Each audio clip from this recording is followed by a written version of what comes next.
Başta atmayla kaçıyla. Kaç! Bak başımı ağrıtma. Kolunu koy. Assalomu alaykum. Aleykümselam. Inspektor G'ofurov. G'ofurov. Avvalda haydovchi hujjatlaringizni tekshirish maqsadida to'xtatdim. Hujjatlaringizni taqdim eting. Gap yo'q mana hujjatmi? Uyda qolib ketdiki. Ichib olganmisiz?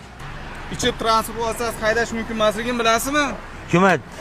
Kim ichib oladi? Spirtli ichimlik ichib Qo'yib yuboring, men o'zim tushaman. Tushing. Tuhmat qilyapsiz-ku. Gap yo'q mana. Qanday tuhmat qilasizki? Gap yo'q. Yoki uyalmaysizmi? Katta odam spirtli ichimlik iste'mol Qanaqa spirtli ichadi?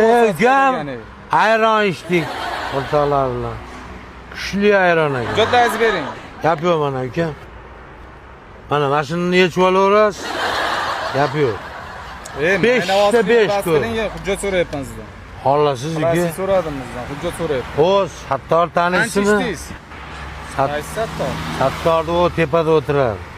O balandda o'tiradi. Tanimayman qayerda o'tirsam. 4-etajda yashaydi, qo'shnim. Zo'r bola. Nima qilay qo'shningiz bo'lsa?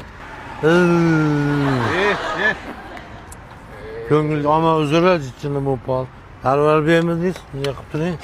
Men chiqib olay. Aka, Sayilgoh ko'chasiga yordam jo'nating aka. Yordam kerak. Yo mendan yordam kerak bo'lsa ayting. Unaqa bosh tortmay. Keling, bitta o'tiraylik. O'tirmaysiz. Ichib olgansiz, qanday ichib olgan? Yo'q, kelinglar. Spirtli ichimlik ichib olgansiz. Ko'pchilik ekansizlar. Bunday qilaylik, men har qanday yuringlarda bitta choyxona mendan. Yo'q, bosh tortmaylar, qochinglar. Qoch! Boshimni og'ritma. Qo'lni qo'yib yubor. Qo'yib yubor dedi. Qo'yib yubor qo'lni. Qo'yib yubor. Любой bilan gapirma. Qochgin. Qatno, qatnasa. Qo'yib yubor. Qo'yib yubor dedim. Qo'yib yubor.